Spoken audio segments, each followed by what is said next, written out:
Well, greetings and thanks for joining Lightbulb Moments, episode number 127. Subscribe to our YouTube channel to check out past episodes of Lightbulb Moments, and we are live on YouTube. Also, stay tuned for the podcast version of Lightbulb Moments. I'm Tom Kuhn. I'm host and curator of Lightbulb Moments. At Qnity, we help take things from complicated, confusing and theoretical to simple, visual, and actionable for a clear path towards prosperity, whatever that means to you. And to prosper, remember to manage your ATM, your attention, time, and money, the three currencies that we have in life. And it's not lost on us that you're spending your precious attention and time with us. So thank you. We love hearing from you. Submit a light bulb moment of your own. Throw your hat in the ring to be a guest. Member of our brain trust, that is.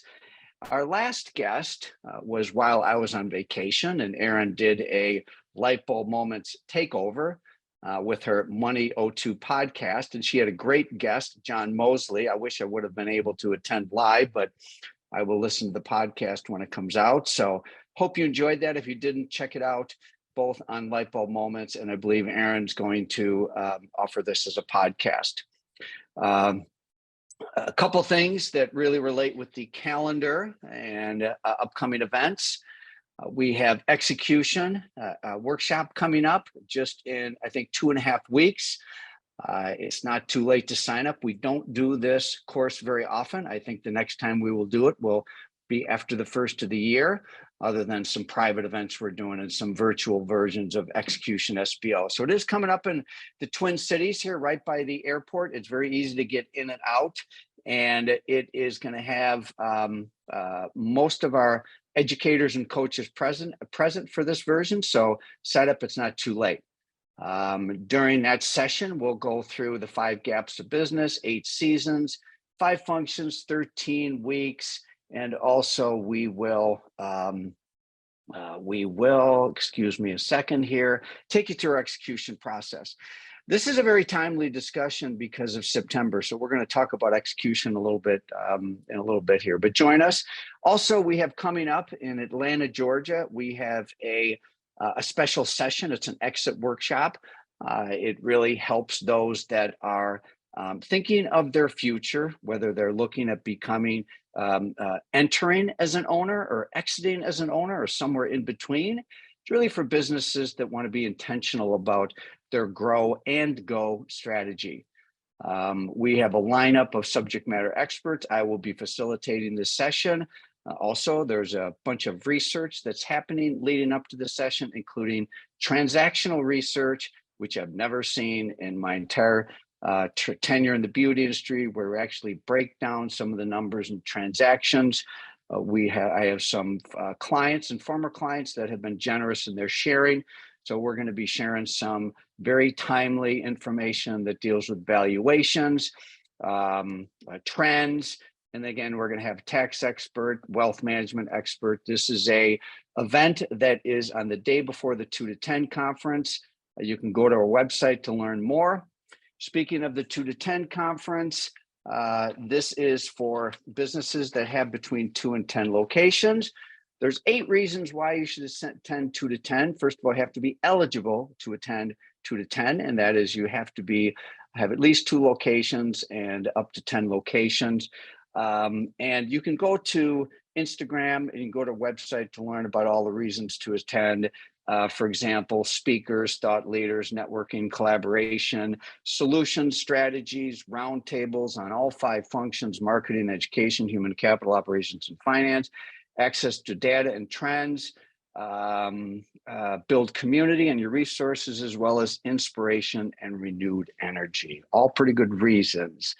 It is going to be, like I said, in Atlanta, Georgia. First time we've been there. We hope you will join us if you're eligible. All right. So what I want to do this week is do some things that are a little bit different.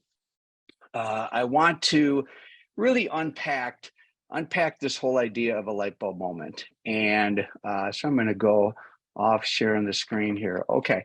I want to talk about what is a light bulb moment. Then I want to talk a little bit more about the format of these sessions and to kind of recenter all of us. And then very specifically, the topic this week is a very, very good one and very, very timely. And it is September, the second new year, and the currency of time. All right.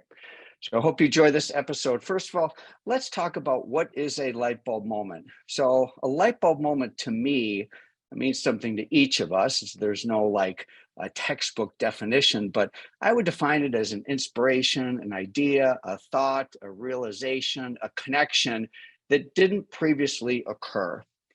And it resembles a spark. So life is a series of moments.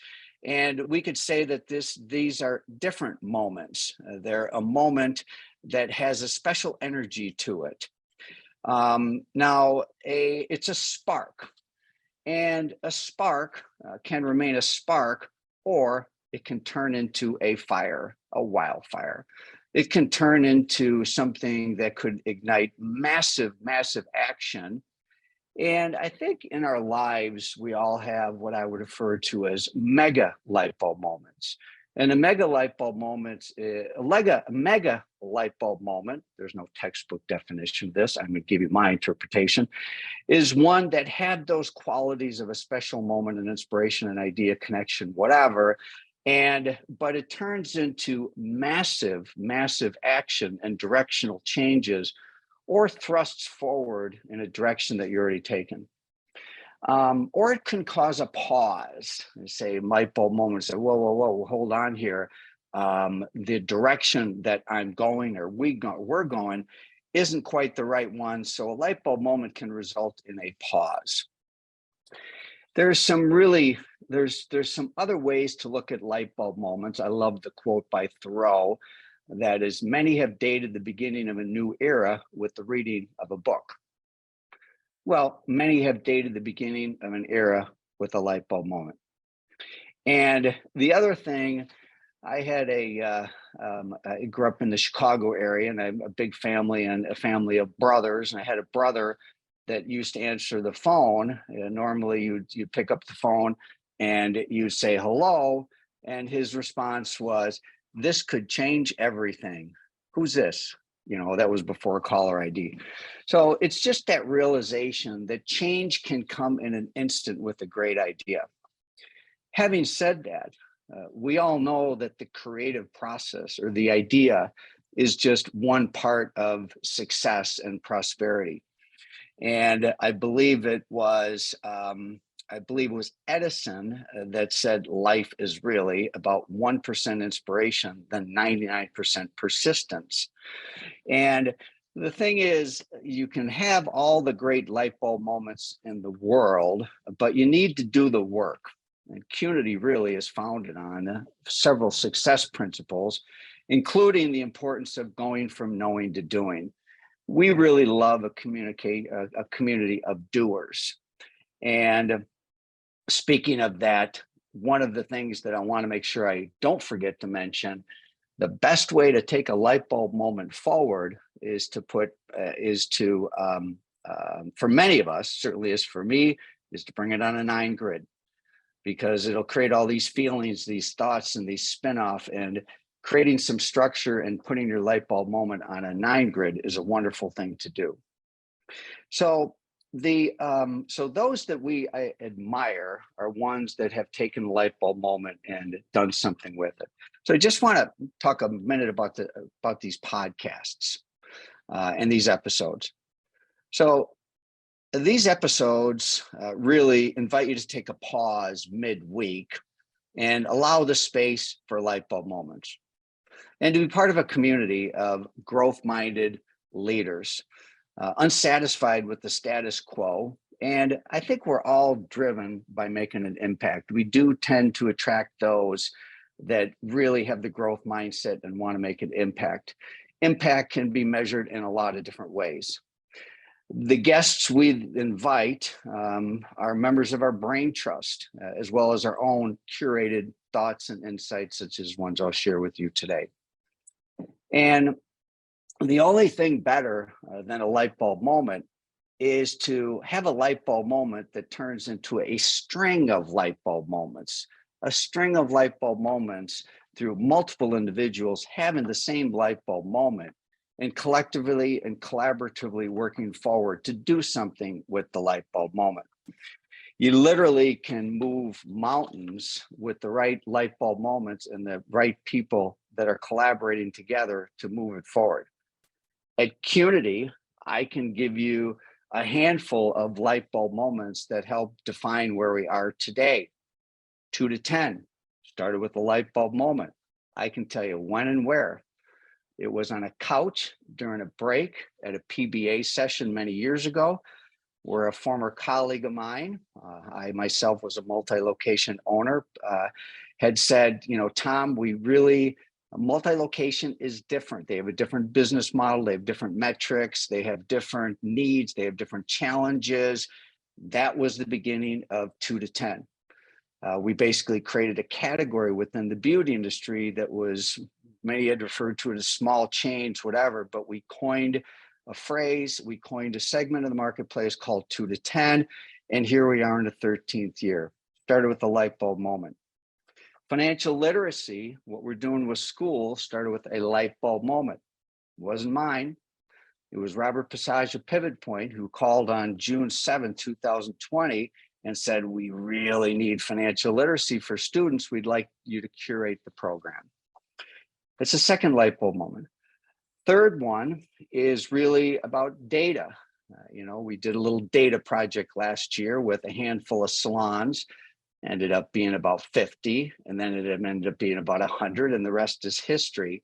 The light bulb moment was that there's some really bad data out there, and bad data is affecting many, many people, and is creating disempowerment for many people to have data out there that doesn't tell the full story. For example, on earnings in a very special career, the career of beauty and wellness.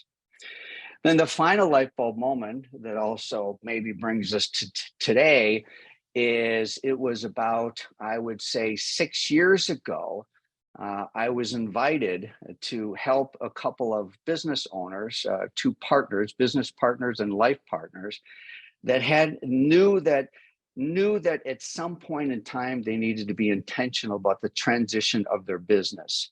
And it wasn't just going to be left alone. They would be like most people. They would probably end up in a state where they didn't get what they wanted out of their business. They weren't able to sell their business. They weren't able to see it go on to the next generation, and they weren't able to tap into the opportunities with the next generation. Those are really 4 light bulb moments that really defines where we're at today. And you, I know, have your own light bulb moments that turned into mega light bulb moments and spurred action. So with these podcasts and creating this forum to really identify and stimulate with light bulb moments, we hope that will spur you into action. I saw a statistic last week, and it was from a Harvard study that really determined with, I believe, if I get this right, with 99% of success, at least we'll leave it at that, 99% of success boils down to one key factor: your reference group, who you hang with. Check the study out. It's widely publicized, et cetera. So by attracting a community of growth-minded professionals that are driven by impact and income, we really feel that your reference group, collectively we can level up our reference group so that we can collectively have our own light bulb moments that turn into mega light bulb moments that turn into really cool products and services and all of that kind of stuff. And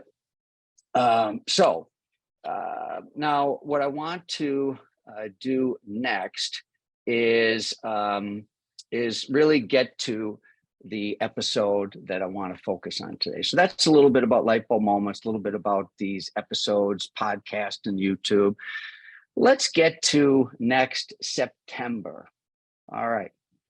So September, it seems like every September, when I'm during one of the episodes, usually in August or September, I do at least briefly speak to the importance of September from a planning standpoint and how it's really the second new year.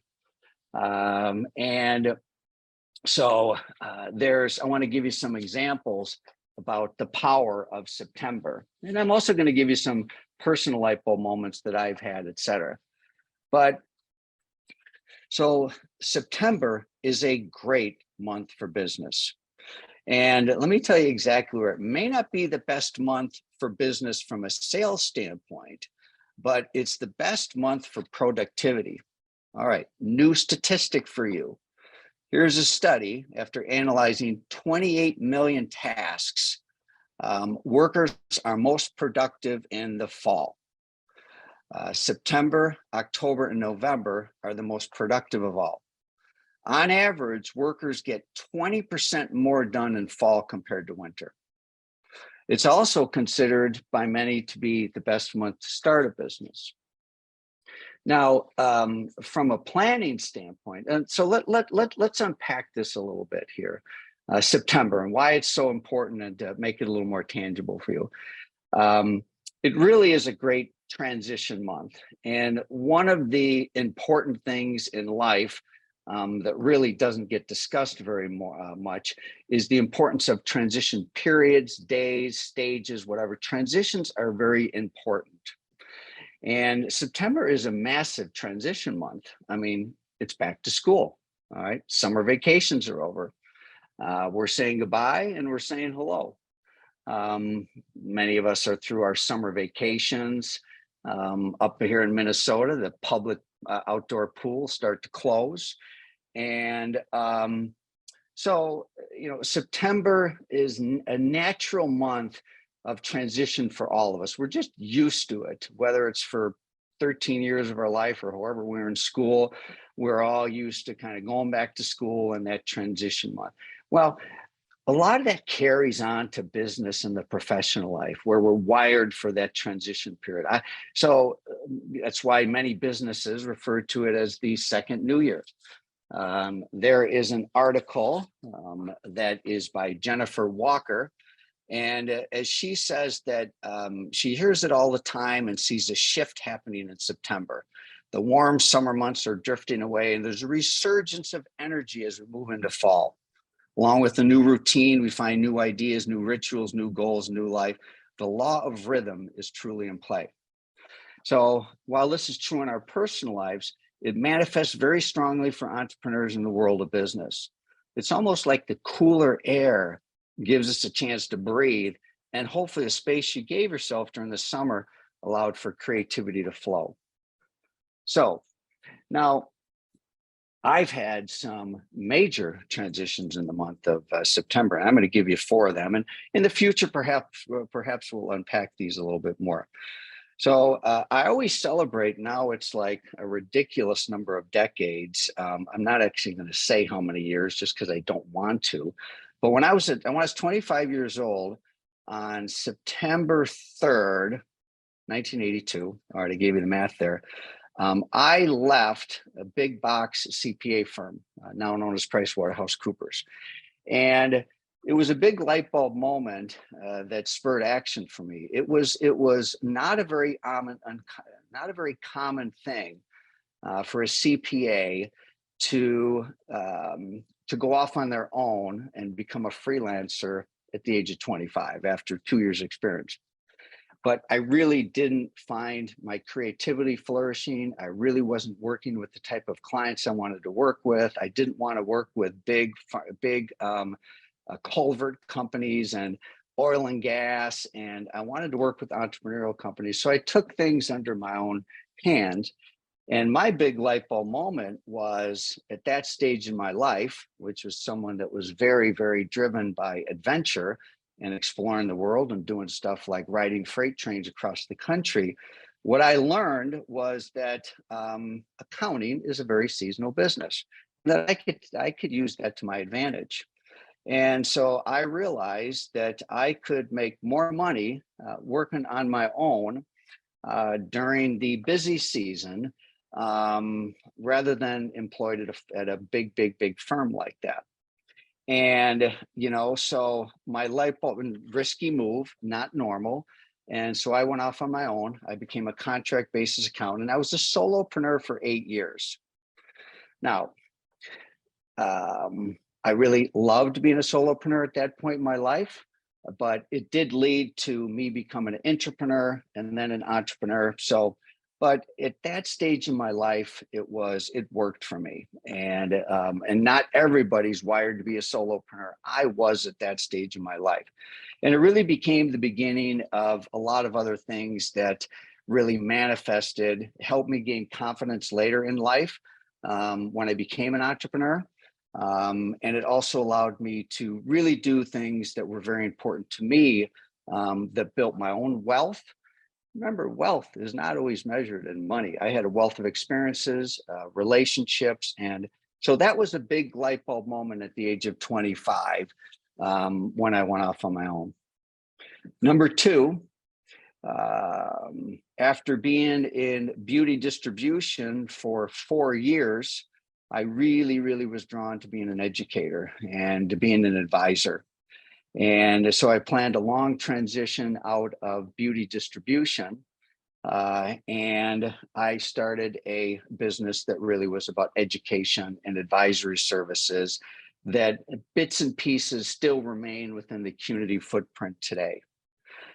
And now, in companion with that, the second day that I started my education and advisory, it was called TKO Services back then. Some of you might even remember that.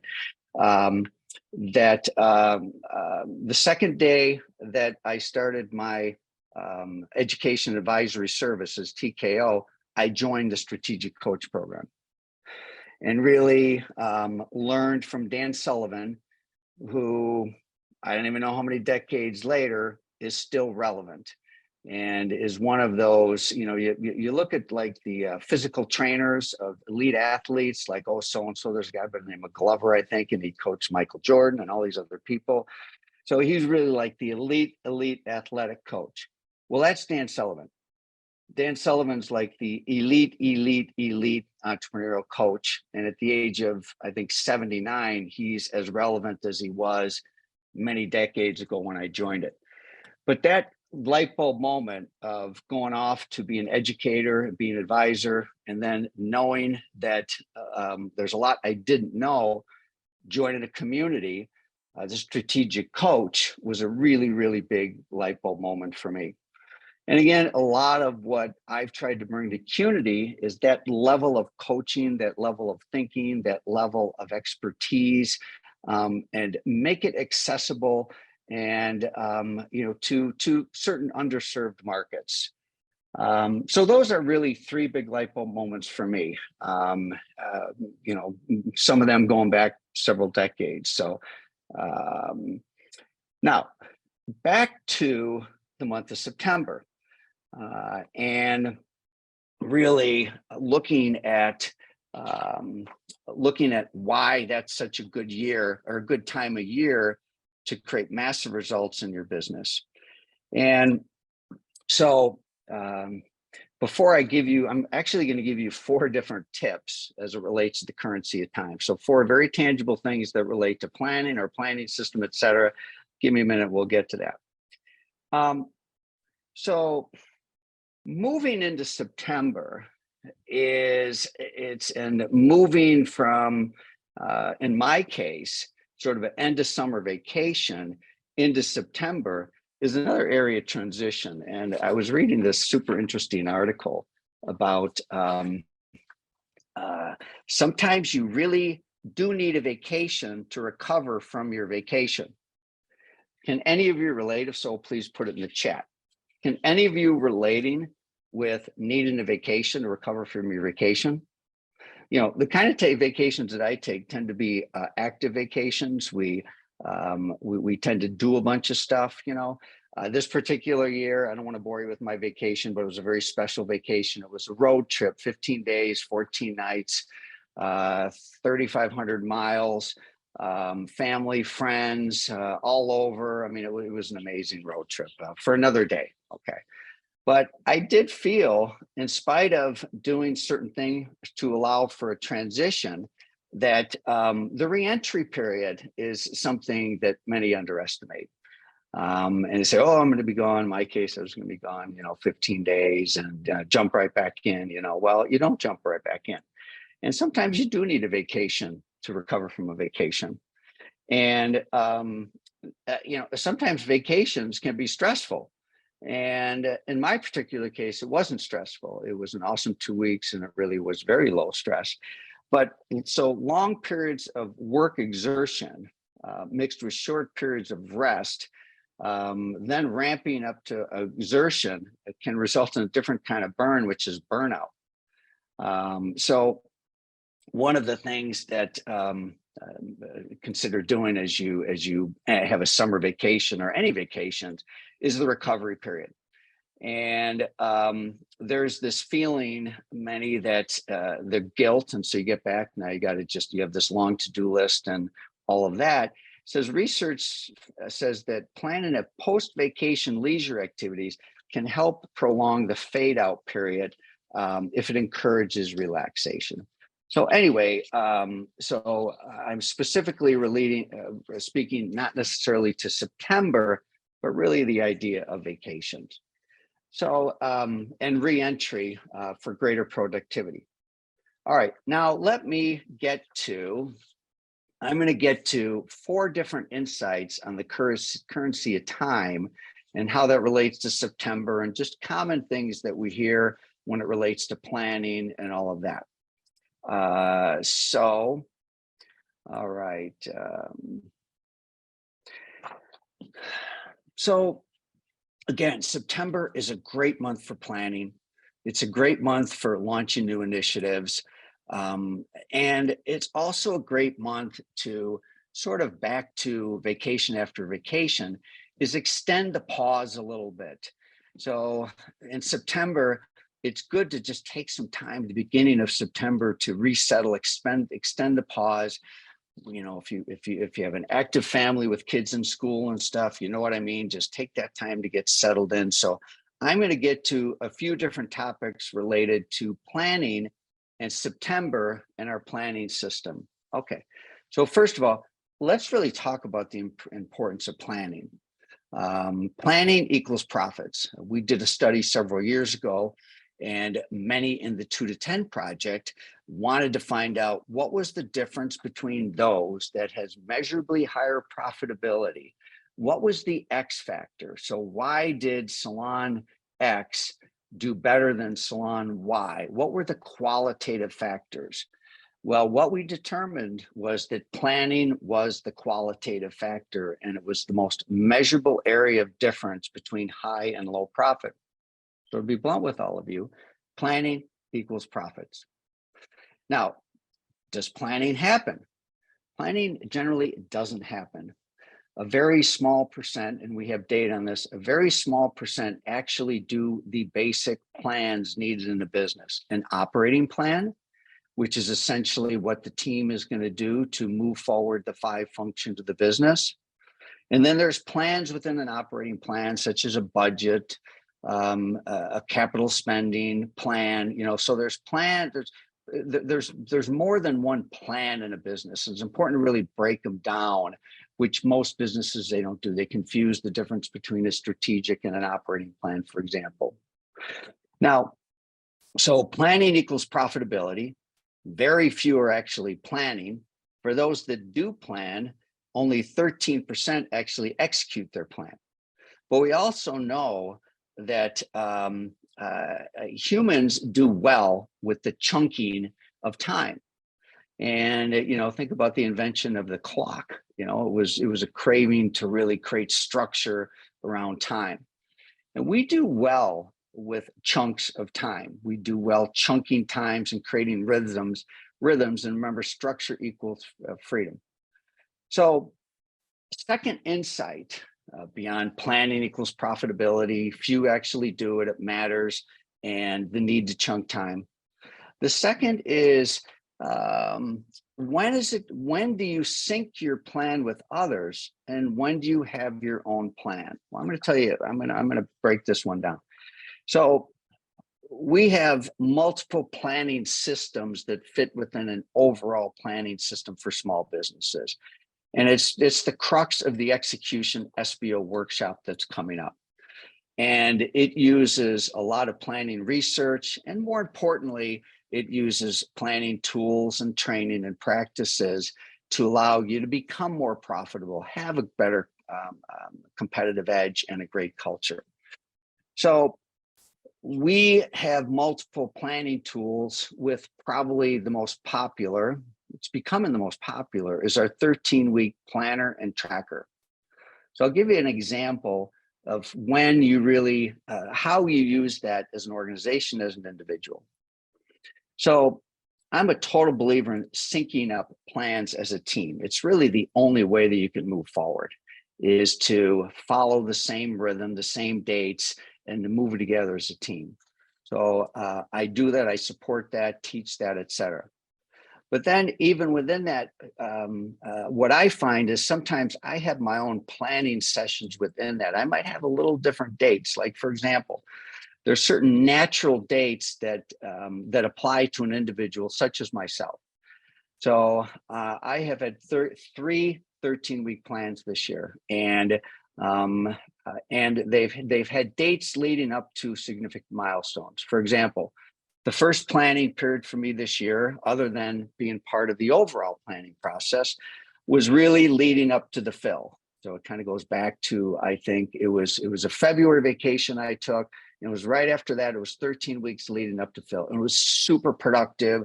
There was a ton of strategic byproducts that came out of it. Very, very results driven. Then there was a pause after the fill. Then I started another 13-week period that I knew would end right at the end of my summer vacation. It would start right now, because I knew for me, for my own personal productivity, I like to start something at the beginning of September. So I had one at the beginning of the year. Then we had one started in right after the fill and moved up to the end of August. And then I'm on my next one. And I'm super excited about having a really, really productive and awesome fall here, and hopefully my best 13-week period of the year. So I think sync up as a team, but then also establish your own dates based upon some rhythm that might occur for you. So that's the second tip. Third is know when to go tech and when to go tactical. So in working with creative right brain professionals and being exposed to major complicated planning systems and see a failure of anybody do any planning, we've created a series of grid-based tools that really help facilitate the planning process. And now, when you're collaborating, face-to-face has a huge advantage of any other medium. And also moving pen to paper, from your head into the pen, into the paper, creates a qualitative factor. So we use a combination of tactile tools and technology tools and know when to use each. The whole idea of using your hand and using paper for planning is something that has become a lost art. But when you peel the onion and look at top performers and those that really are achieving extraordinary results, you'll find that many of them still use the hand to write, to take notes. And I want to give you a very timely example. So I'm I'm watching a new Netflix series. It's called Quarterback. And maybe some of you are watching it, and it profiles 5 different NFL pro quarterbacks, and including Patrick Mahomes of the Kansas City Chiefs. Now, this is a young, uber talented, very creative quarterback that just has a knack for winning championships. Anyway, they had an episode on the mental part of the game, and the mental pressure on these quarterbacks is incredible. The plays they have to learn and all that stuff, and split set reaction. So what he does is he actually takes the plays and he puts them on an iPad, and then he writes them down. not just once, but twice, because he knows that it's going to stick with him. He can read it on an iPad or something, but when he writes it down, then writes it down again, that somehow imprints. It may be a lost start, but not to the top in their fields. So know when to go tech and when to go tactile. For example, we would never do a company calendar on a grid-based tools. Of course, we use, you use the electronic tools to your advantage, but don't lose the tactile element of planning. Then the final thing I really want to get to as it relates to keys to planning is the importance of 13. In studying small business operating systems and the most successful programs that guide the most successful entrepreneurs, including 3 of them, the Strategic Coach, the EOS, Entrepreneurial Operating System, and Scale Up by Vern Harnish, all 3 of them have been around for decades, and they're as relevant as they ever would, as they ever have. And probably one of the common denominators, they all have a quarterly rhythm. All have a quarterly rhythm. Strategic Coach even goes far to say, look out 25 years. And if each quarter, each 13 weeks, you make a jump, so 25 years, 4 jumps a year, you have 100 jumps in your business. It's strategic, it's intentional, it's practical. And we lean in on 13 weeks. And in fact, it's even the theme of the Phil this year. So 4 insights on September and 4 insights on the currency of time. Remember, planning is profits. Next, know when to sync up and when to go solo. Next is know when to use tech and when to be tactile. And finally, 13 is the key. All right, here we are at the time of this session that I had intended to end. I'd love to hear any comments you have. The next week, we have a great guest, and this guest, without revealing who it is, he is an expert, he's an author, and he is really going to unpack the importance of moments. So it's a good segue into next week's episode. Anyway, thanks for joining us this week. Thanks, of course, to our sponsors, Lightheart Sanders, as well as Ally Health, what they offer. And I want to thank members of our team and thank everybody for helping to make this possible. And most importantly, thanks to all of you. I hope you had some light bulb moments this week, and we'll see you next week live and in color. Thanks, everybody. I'll stick around for a minute and read the chat, and we'll see you soon.